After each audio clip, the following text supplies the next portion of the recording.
Welcome to Frogfoot Holler, y'all. I'm Michael, and this is a SHEDWARS21 gardening video. Alright guys, so Sara of the Big Blue House Homestead, sent me some secret seeds.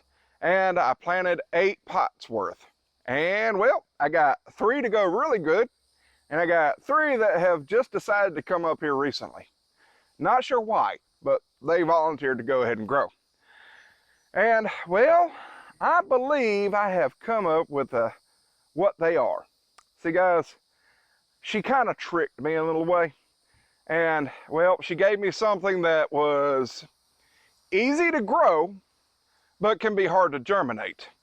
Now, I went through and I tried to find the seeds, match the seeds, and just came across a whole bunch of trouble because I couldn't find nothing. They didn't resemble anything that I knew of. Well, other than beets, but they were too big for beets. And well, beets don't grow well in the south down here during the hot summer. And she said this stuff grows well. And well, I asked for y'all's opinions and thoughts and well, any kind of hints. And I got a really good hint. See guys, one of my subscribers, people in Shed Wars, volunteered the hint of check New Zealand. Yeah, the entire place of New Zealand. All them seeds. Yeah, it took me a while. So guys, I actually ended up being able to match up the seeds to a New Zealand seed called New Zealand spinach. It is not spinach. It is actually part of the fig marigold family. I don't know, but they say it tastes like spinach, but it is not spinach. So Sara, I figured it out.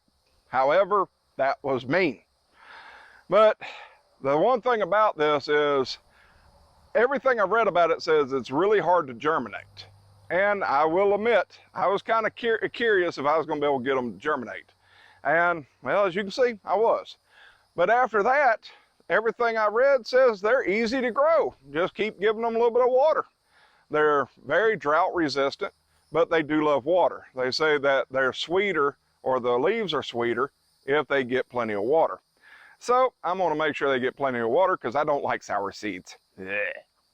But guys, I got to transplant these. These are getting too big for these cups. Let's see if I can get one of them out. Come on, there you go. Now y'all see the root system right here? See, this is getting right before they start getting bound up real good. So I'm going to be transplanting them in these bigger pots. And well, the reason why they're not going in the ground is because I just don't have space for them. And well, containers are always a good thing to grow in if you don't have the space. It's kind of like mini gardens. So I have these containers that I'm repurposing from when I planted my blackberries. These are what my blackberries came in. And well, I already got 2 of them filled up. The one thing about when I repurpose containers, it don't matter what type of container it is, I always wash it out real good. And then I take peroxide and spray in the container. And peroxide will kill off any viruses, bacteria, or anything like that that may be in the container that you don't know about. And I like to give my plants the best possible chance they can get. So, what I do is I spray it in there and I'll let it sit for about 5-10 minutes. Let that peroxide get a good workout. But I don't think y'all want to sit here and watch me go do, do, do, do, do, do, do. So we'll be right back. And we are back, y'all.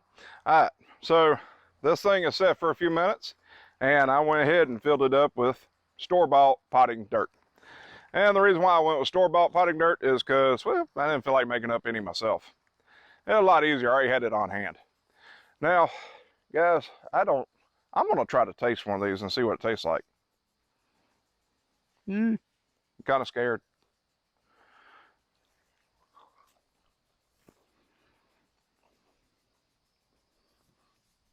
Surprise, surprise. It tastes like spinach. Well, that's interesting.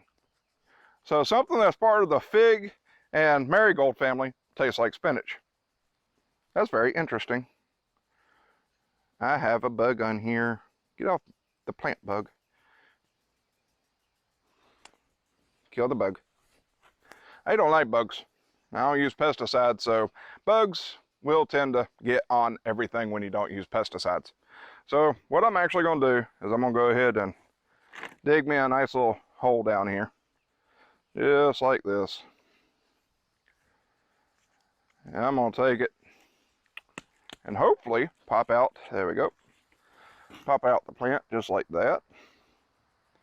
And I'm going to tease the roots a little bit, not a whole lot. And I'm going to take it, hold the plant up like this, and fill in around, just like this. Now what's funny is this plant is technically a perennial, but here in North America, it's grown like an annual. But it will come back every year if you got the right climate. I'm not sure if I want it to come back or not. We'll find out. So, there we go. It's planted.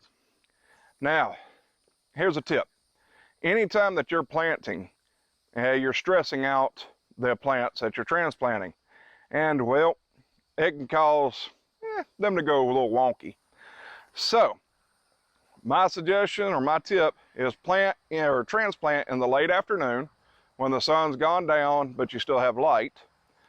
Or if you're doing it in the middle of the day like I am, find you a shady area and do the transplanting in there, and then put the pot where the plant gets morning sun but not the afternoon sun, or at least get some shade in the afternoon time.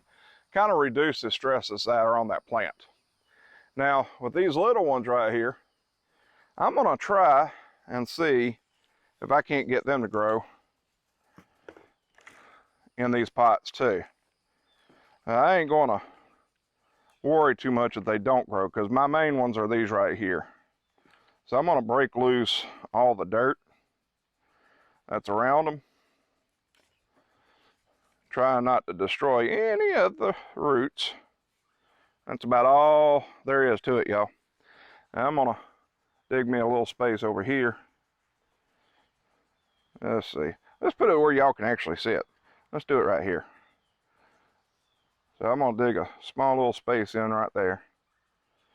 And then I'm going to cover him up. Now I ain't covering up deeper than what the soil line is. So if he grows, he grows. If he don't, he don't. My main ones are these big ones, because they were nice enough to come up early and get nice and big here. So guys, this is how I'm doing the transplants, giving them plenty of room for the roots to grow bigger, and well, we'll see what happens a little bit later on. So I got 2 more to do, and we're going to hit super frog mode to get those done.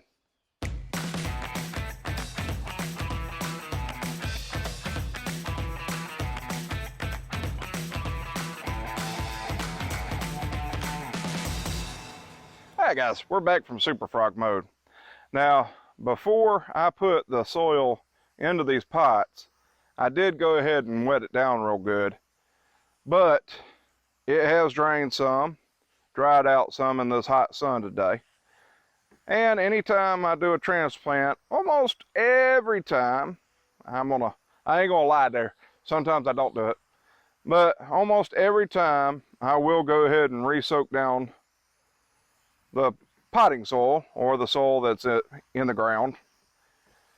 But that's just to help out the plant and cool down the roots and help them adjust to the soil. Now you notice I'm not using a really heavy spray to do this, because I don't want to hurt the plant any. But I still like to do it most of the time. There are times when I don't do it. If I know a rain's coming or something like that, I don't want to overwater it and drown it. But we're supposed to have rain maybe tomorrow. Maybe. We got that tropical depression or tropical storm coming in, and well, it's going to drop some rain on us, hopefully. We need some rain. But guys, one interesting fact I found out about this New Zealand spinach is it grows on the coastline of places like Australia. And in the 1700s, Captain Cook, yep, the pirate, would go ahead and get a whole bunch of it, and his crew would be eating it. So that way it would prevent scurvy, or help prevent. So this has been around for a long time, and it has made its way over here to the US. And by the taste I had earlier, it's pretty doggone good. So that's an interesting little fact. Now remember guys, when I set these things down, I'm going to be putting them in a shady place because right now it's getting the afternoon sun and I don't want them to get a whole bunch of that, so it's going to be in a shady place. But guys, I appreciate y'all joining me today. This has been Michael with Frogfoot Holler for Team Aquarius. Y'all have a froggy day.